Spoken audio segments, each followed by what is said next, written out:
For self-defense shooters, the two most critical skills to have, or the two most critical skills to hone, rather, are your draw stroke, that is getting the gun out quickly and efficiently and on target, and then the second skill is your trigger press, which of course is what allows you to shoot accurately. But the draw stroke is absolutely critical. If you can't get to your gun, or if you follow your draw, trying to get to your gun in a self-defense situation, of course, it pretty much makes everything else moot. So the draw stroke is the critical component. Your draw stroke is complicated for self-defense shooters by the fact that we have concealing garments. You know, it's not a competition, not a IPSC competition, for instance, in which you don't have a concealing garment. IDPA, of course, does. But the concealing garment adds another dimension, adds another step to the draw stroke. There are basically 4 steps to the draw stroke as we're going to look at it here. We're going to look at each one of these steps in a different video segment. The 4 steps are clearing the garment, getting it out of the way. Whether it's an open front garment like this or a draping garment like a sport shirt, we'll address both. So the first step is clearing the garment. The second step is getting a grip on the gun. The third step is what path do you take? Once the gun clears the holster, how do you get the gun to full extension? What path do you take? You know, and the last step is what do you actually do for a at full extension? Where do you end? How are your arms, your hands configured? We're going to look at clearing an open front garment in this first segment. Now, an open front garment has to be heavy enough to begin with so that when you try to move it out of the way, it actually moves. If you've got a very flimsy, light cotton sport shirt, for instance, or light rayon or nylon sport shirt, when you pull this part of it back, the bottom part really doesn't move. Okay? It doesn't have enough mass to move. So very flimsy garments don't make very good concealing garments. So you need something with a little bit of heft to it. That little bit of heft, of course, works against staying cool in the summer, but you know, you do the best you can. You find a vest or some kind of garment or open front shirt or something that is the best compromise for you between staying cool in the summer and actually moving out of the way when you go to move it, having enough mass to accelerate out of your way. To clear an open front garment like that, like this, there are sort of 3 different ways you can go about it. Most people will simply hook their fingers, or form a little C like this, and they'll simply grab or drag along their chest with the fingers, pulling the garment out of the way. The trick here is you've got to get the garment out of the way, all the way out of the way. I'll do it much too slow, and you'll see what happens if I don't do it fast enough. That is, if I don't accelerate the vest out of the way fast enough. When I come back here and I go down to my gun, you can see the vest is right in the way. And it's very easy for me to get a fistful of vest, hopefully you can see it here, as I'm going to draw my gun. Obviously that's not a good thing. So I need to accelerate that vest out of the way so I can get down onto my gun. One way to minimize the amount of oomph that you put in to that retracting stroke is to come up a little bit higher. The higher I come up on my vest, if with most vests or most garments, the higher I come up and pull back, the more the bottom tends to move away.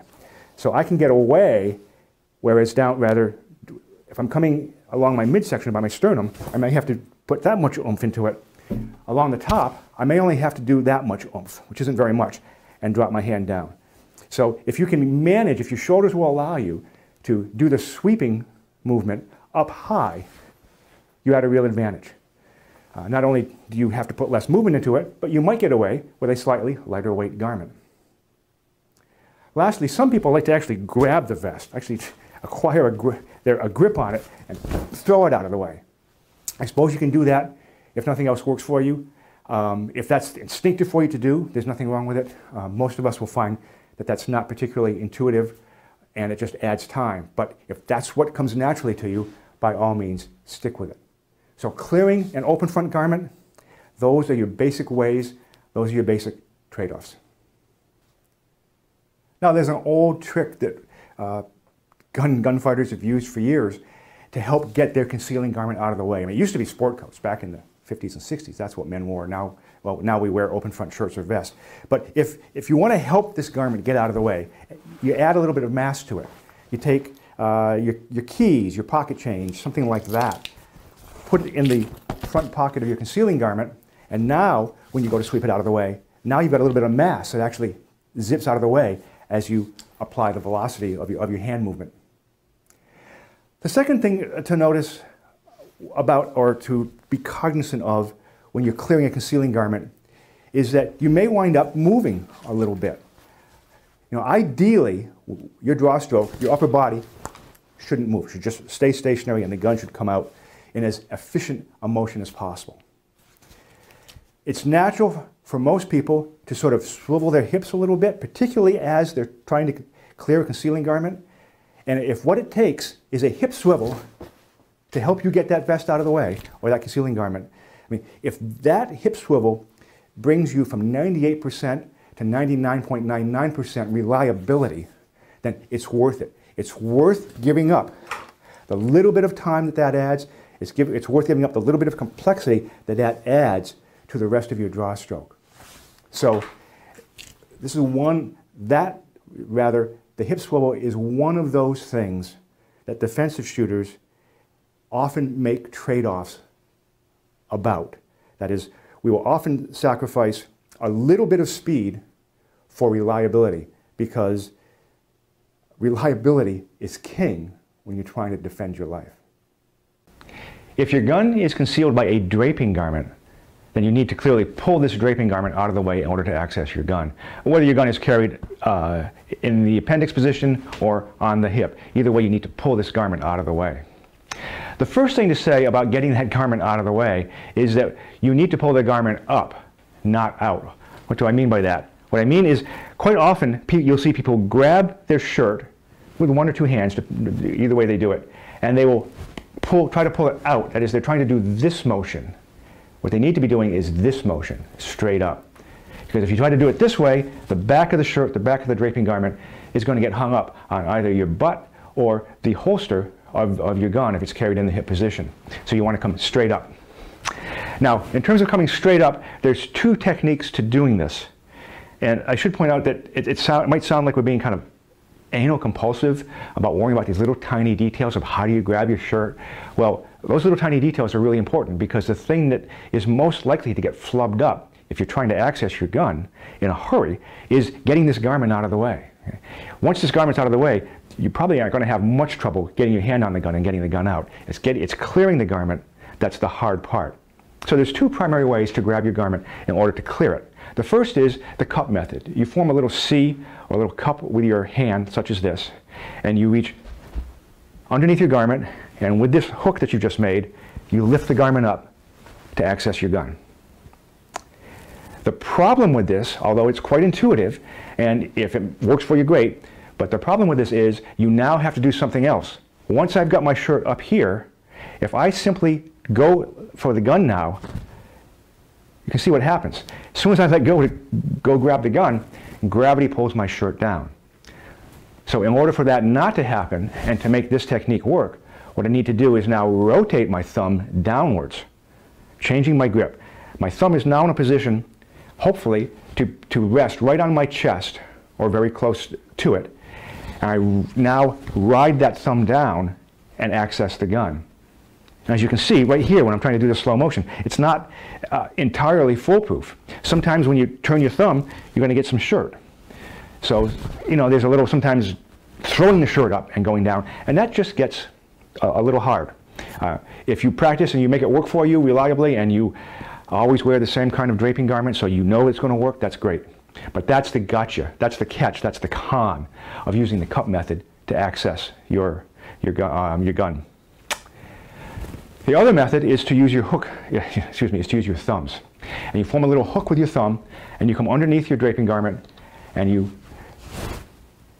pull it up with your thumb. Now the thumb is already resting on your chest. All you need to do is turn your thumb south to go access your gun and pull it out. So that's a little easier. It has a few less things to go wrong. I find it easier to simply reach under with my thumbs and come up than to try to grab. I guess because when I try to grab, I sometimes miss the shirt. Sometimes I'm not grabbing close enough to my body. It's not just instinctive for me to drive my hands to my body and drag up, whereas if I'm using my thumbs, I automatically get my thumbs on my legs and ride them up. Your mileage may vary. Pick one of those two methods, practice them, and get it reliable. Now, what you just saw me do there was go back and forth between using one hand or two hands to access the weapon. The more reliable method, no matter whether you use the cup method or the thumb method, is to use two hands. That's by far going to get that shirt up, or that draping garment up, more reliably. Because if I flub one hand, I still got the other hand, for instance. So with the cup method, it would look like this. With the thumb method, it would look like this. Play around, see which method you like, the cup or the hook, for a clearing motion. And we're talking about here just a clearing motion to access an appendix carried gun. The same principles will apply on a hip carried gun, which we'll look at right now. Whoops, forgot to mention the draw stroke on an appendix carried gun. Let's just cover that very briefly before we move on. Once I've got my hand on this appendix carried gun, the draw stroke is very similar to what we talked about when drawing from the hip. If you remember when we talked about drawing from the hip, we talked about clearing the holster, getting the gun as far up as your natural shoulder motion will allow, dropping your shoulder and driving the muzzle of the gun forward. Well, what we're doing here is pretty much the same thing. Up, getting clearing the garment, getting it out of the way, excuse me. Getting your hand on the gun, full fire and grip just like before. Clearing the holster, doing a little bit more than clearing the holster. I'm bringing this gun up on my chest fairly far, about where my shoulder starts to want to bind up, and then I drop my shoulder, drive the muzzle forward, just like before. So with an appendix carried gun, the draw stroke is very similar to a hip carried gun. You come up and out, not just out. Now, if you're not carrying in appendix position, if you're carrying rather on the strong side hip, which is where most of us carry, oftentimes drawing the garment straight up isn't even going to work. Because if the garment fits you halfway well, that is, it's not terribly loose, it's likely to get hung up on the bottom of the holster if you're carrying in an outside the waistband holster. So even coming straight up here isn't going to work all that well for you. In the old days, the technique to draw from a gun carried on the hip with a draping garment covering it was to bring the garment up, and you can see I can't get it up because it's getting caught, but presumably the assumption was it would come up, and then I got to turn my thumb south, race my shirt, race gravity to access the gun and pull it out. That's kind of a cumbersome way. Not too many people teach that anymore. A more effective method is to, of course, grab your shirt, rotate it to your side. That way you are definitely clearing it from the gun, making sure that it gets away from anything that's going to catch on it, and now you can turn your thumb south and drive down. If you had initially used the thumb method, coming up and over, that works too. The question is sometimes asked, why don't we simply grab the shirt by the side here, yank it up, and come down? And try that with a bunch of different draping garments, not just ones that fit super loosely. And you'll see it doesn't always work as well as you might think. Oftentimes, the shirt gets hung up on your opposite side and it just doesn't want to ride up the way it should. And what that causes is that your hand kind of gets stuck here. Your hand isn't as high as you'd like it to be to drive down. It's generally the most efficient thing to do is to grab your shirt in front, one or two hands, thumb or hook, and come up and rotate that draping garment to the side. Again, two hands is more efficient. It's going to be more reliable because if for some reason I flub it with one hand, I got the other hand working for me. Also, when I have two hands draw this garment up and over, when I let go of the shirt, or even if I don't let go, whichever technique I use to drive down to that gun, I've still got this hand holding the shirt up. So that makes the technique more reliable. We're going to do the rest of these segments on the draw stroke without the concealing garment, just so you can more clearly see what we're talking about. The second component of the draw stroke, after you've cleared your garment, is to acquire the grip on your gun, on your pistol or your revolver. What you want to acquire is a full grip, a full fighting grip on the pistol or the revolver. What I mean by that is that you don't have to make any adjustments whatsoever. The gun comes out of its holster and your hand is already completely and fully positioned to fire the weapon. You don't get a partial grip and have to, fobble this around as you're extending the gun. So the objective is to get a full grip on the gun, then of course just pull the gun out of the holster. How do you get that full grip on the gun? What path do you take? How do you do that? Well, there are two basic ways to do it. A lot of old school fighters used to come from the bottom. They used to sweep up from the bottom. Come up this way, boom, and come out. Now, for the life of me, I could never make that work. I mean, just can't make it work at all. In fact, today, I don't know anybody that does that. But on the other hand, in the old days, and Bill Jordan is a perfect example of this, some really, really good guys like Bill Jordan used to acquire their gun this way. Now, Bill was, of course, an extraordinarily fast draw and shot. So if you can do it, I mean, if that's what comes natural to you and it works for you, I guess there's nothing wrong with it. It's just I don't know anyone that does it that way these days. These days, everybody comes in from the top. And if you're clearing a garment, whether you're sweeping or pulling up, coming in from the top is more the natural thing to do. What the traditional teaching is on coming in from the top is you bring your hand as efficiently as possible to the gun, such that the hand is positioned on the gun so that all you have to do is close your fingers and you have a full firing grip on the gun and you can just take it out of the holster. That's good advice if you can do it. I advocate something slightly different. Being able to take your hand and bring it directly to where the gun is depends, of course, on a lot of practice and muscle memory, but also depends on this gun being exactly in the same spot every time. Now, if all you're doing is shooting on the range, you can get out there and before you draw your gun, you can adjust things around and move the holster and get it all exactly right. But in real life, for defensive shooters, when we sit, when we move, when we climb stairs, when we bend over, the gun shifts around. It can shift a little bit in terms of its angle. The holster can actually shift back and forth on your belt just a little bit. I mean, your whole belt can sometimes slide around within your belt loops. It just happens. It's just a fact of life because you don't have your belt and your holster cinched down with 1,000,000 pounds of pressure. So because the holster actually moves a little bit, you don't know exactly where it's going to be. So what I advocate is you come back and you drive your hand down on the gun, actually farther back than you know the gun is, and then drive your hand down onto the gun fully. And let me show you what I mean by that with a close-up here. What I mean is you bring your hand back. I'm exaggerating a lot here. If you bring your hand back farther than you know it has to go, drive the web of your hand down onto the back strap of the gun and ride that back strap so that your tang bumps right, so that the web of your hand bumps right into the tang of the gun. Now, that's actually an exaggeration. In real life, you'd probably be coming only about here. But you come back, boop, drive it down, and now you know you have a full firing grip on the gun. This technique, this approach, allows the gun to shift around, and you still be able to find it appropriately.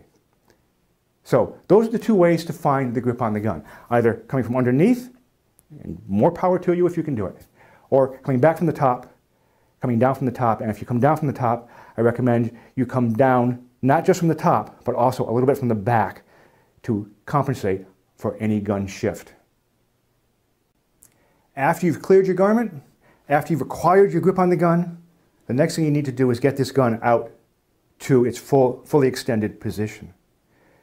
There are many different ways to do this. Lots of different instructors teach lots of different ways. We're going to talk about 3 here. And I have to tell you, I'm still fooling around with this, trying to find one that really works for me too. This is the part of the draw stroke that actually really bedevils me. So I'll show you the 3 major ways that I found and that I'm experimenting with now. And in fact, almost any way that you're going to find that someone teaches you is going to be some variation of one of these 3 ways. Now, the traditional way is Once the gun clears the holster, as soon as it clears the holster, just as soon as it clears the holster, you drive the gun in a straight line. That is, in a straight diagonal line from here out to full extension. You're going all in a straight diagonal line from point A to point B. The idea being that that's the most efficient path, that's the shortest time. That is true. That is certainly true. Gun clears the holster, and you drive it straight out. Now, if you can make that work for you, that's good. That's very fast. That's very efficient. One thing to watch out for, if this is what you choose to practice, is that you drive the gun out and not your wrist. I learned this firsthand. When you bring the gun up here, it's often helpful to make sure you drop your elbow and point the muzzle towards the target as you drive the gun out. Because now what you're doing by dropping your elbow and getting the gun oriented towards the target is you're now actually driving the front side of the gun to full extension. That's what you want to be doing. It's very easy to forget to do that and to simply drive your wrist out to full extension and then bring the gun up somewhere along the way. That's more complicated. Some people can make it work. I've found that that's more complicated, and that just introduces more error out at full extension. And once I get out at full extension, I've got too many things I'm trying to settle down. So if you choose to go this straight path, drop your elbow and go out. Now, the problem with this straight path is, what if you got something on the way here? I mean, straight path works great on the range, works great for competitions where there's nothing in front of you. If you get to a more practical competition, or you're concerned with real life, in which case there might be a table here, there might be a steering wheel here.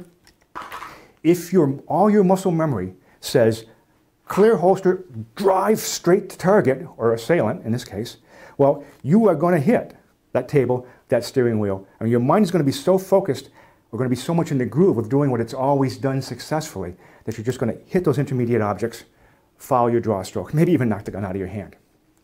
I've seen it happen, actually. Not in real life, I've seen it happen in training. How do you get around that? Well, you can modify that draw stroke.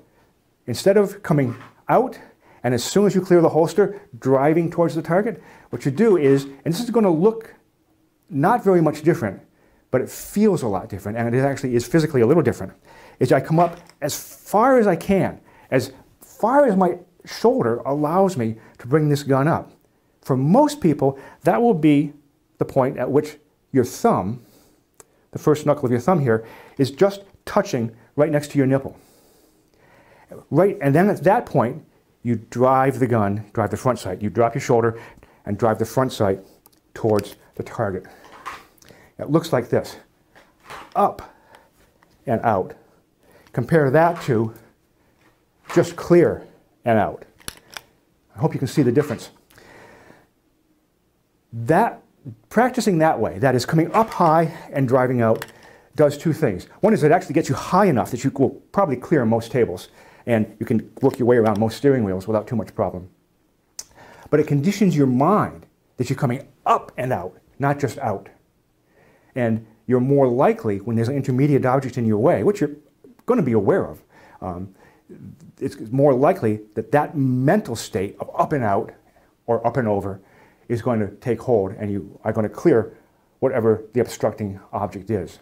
So from a pure fighting point of view, this makes a lot of sense. The other thing this allows you to do, the other thing that this builds into you, the other piece of muscle memory that this up and out draw stroke builds into you, is when the gun is here, it's already in the right position for extremely close quarter shooting. If there's a bad guy right here in front of me, and if we're at contact distance, I can fire this gun right now and very reliably hit him in the abdomen. So the up and out stroke has got a lot going for it. There is yet another draw stroke that a lot of really good instructors recommend, and that is that you bring the gun up to a high ready and then press out from there. And what you're really doing is bringing the gun up so that the front sight is right in front of your eyes, and then from there you're pressing the gun out. Now, Todd Green, as I understand it, is a very big advocate of this, and he's obviously got a lot of success in shooting and has a lot of students that do really well. The best way I've seen this technique described by one of his students is to imagine there's a piece of glass that extends parallel to the ground at eye level. And what you're doing is you're bringing the gun up such that the front sight hits that glass. And then you scrape the front sight along that glass to full extension, at which point the rear sight is now just scraping the glass. What this does, of course, is this gets the gun up in front of your eyes. It gets the front sight right in front of your eyes as fast as possible and allows you to acquire that front sight faster than if I came out here. I can't really pick up that front sight here until it's about here. I mean, I can't really pick up that front sight with a traditional straight line draw stroke until it's about here. If I come out of the holster and come up to a high ready, the front sight is right there and I'm pressing out. Now you may think it's a little bit slower to bring the gun up here and out. You would think so because it's a less efficient path, but then you look at the practitioners, the people that do it this way, and they're blazingly fast. So yeah, I think it's hard to argue that you give up much time or much practical time by doing it this way. So pick one of those three ways. Actually, try them all. Get out on the range someday, and you don't even have to live fire. This is not a live fire exercise. Get out on the range and do 5 each way. Take the gun, straight line, boom, and do it about real speed, a little faster than I was just doing. And see how that feels. See how fast the front sight comes onto the target for you. Then try the high and out and see how that feels. See how it feels when you're at full extension and how much you have to adjust when the front sight is out there. Then try the high ready and the press out and see how that feels. You're going to have to try these side by side to see which one works for you. But one of those is bound to, or at least a minor variation of one of those, is bound to work and be quite practical for you. The last thing to consider with your draw stroke is what position do you wind up in? That is your arms, your body, your shoulders, etc. How do you wind up at full extension? What is your posture at full extension? That is, what position is your gun driving towards? Well, there are basically 2 extremes here, and I'll explain both, and you can experiment with both, and you can experiment with all kinds of things in between. And again, this is something that is bedeviling me. I'm working on it right now, trying to change it, actually. The first I'll call the tense method. This is the fighting method. In this method, you're locked out. You're bent forward at the waist. Theory being that you'd be bent forward at the waist if you were in a real fight. in a hand-to-hand fight. You assume that same posture with your gun, just like it was a hand-to-hand fight, because that's what you'll do under stress, is what the theory is here. You'll lock your arms out, because you're probably going to lock your arms out fully under stress, and you drop your head, and you've got a fighting stance. You're all tense and locked up, and this is the position you fire from. Now from here, your muscles are tight. You're trying to hold this gun in a rigid platform here, and if you choose to do that, you can help yourself hold it rigidly by contracting your chest muscles and your back muscles. The idea is you're keeping that gun right on target, and you're controlling the recoil through the action of your muscles by trying to keep this gun on target. So that when the gun recoils up, all your muscles are saying, oh no you don't, boom, you bring it right back down.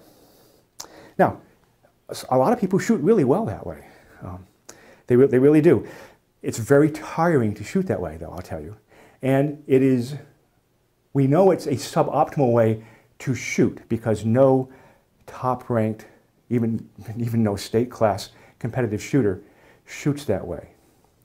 It might be the way you wind up fighting, because when you're in a fight and you get under a lot of stress, your muscles tend to tense up. So you might lean towards this way, even if you don't normally shoot this way, but it's certainly not the most efficient way to shoot.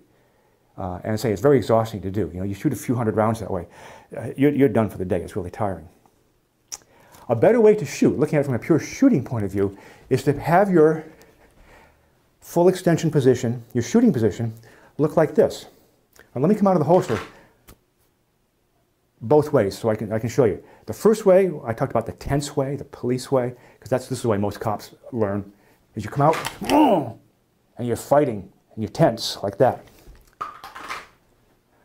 The other way, the other extreme, the way the best shooters in the world shoot, is they just keep their upper body relaxed. They don't have a severe lean forward. They might have just a slight lean forward. Their knees are a little bit flexed, not a lot flexed, a little bit flexed. And when they come out of the holster, it looks like that. Their upper body doesn't move, okay? And their arms aren't even fully extended. Take a look at my arms. I'm not locked out. Their arms are like this. Now what happens when they, and in fact, they're even more relaxed than that. The best shooters will tell you, make sure your biceps are completely relaxed. Any tension in your bicep is a sign that you're way too tense. They just want you to just float the gun out there. You just got enough muscle on the gun that you're keeping it from falling down to the ground. Okay? Now you have a reasonably tight grip with your fingers, but your arms and your shoulders are all relaxed. And you say, well, you know, the gun's going to fly all over the place when you pull the trigger. Well, not really. What happens is the gun recoils back. Because my arms are flexed, the gun recoils back. Whereas when my arms are fully extended and tight, the gun tends to recoil up. So you can try both ways. It's really hard. If you have spent years shooting like this, learning to shoot like this takes a lot of time. Learning to relax takes a lot of time. It really is a more efficient way to get that front sight in front of your eye and get the gun into a firing position, I believe. And it is a better way to shoot if you can manage it, because it's more relaxing, it's more accurate in many cases, and it will allow you to practice more. Finally, let's address the question that we addressed in an earlier segment is, well, what if I go to the range and I learn to shoot completely relaxed, all the way all the great competitive shooters shoot, just like this.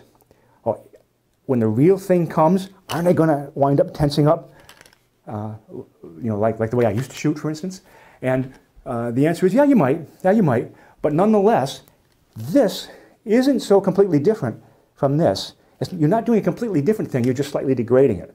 And so what we believe is, and I think what the little statistics we have in the form of admittedly anecdotal evidence, is that the better shooters, that the skill you acquire by learning to shoot this way, relaxed, translates into greater skill even when you tense up, because you're building a strong kinesthetic platform. And what we find is that shooters, police officers, for instance, that have done really well in multiple gunfights tend to be pretty good competitive shooters and tend to have trained fairly traditionally, including with this relaxed stance.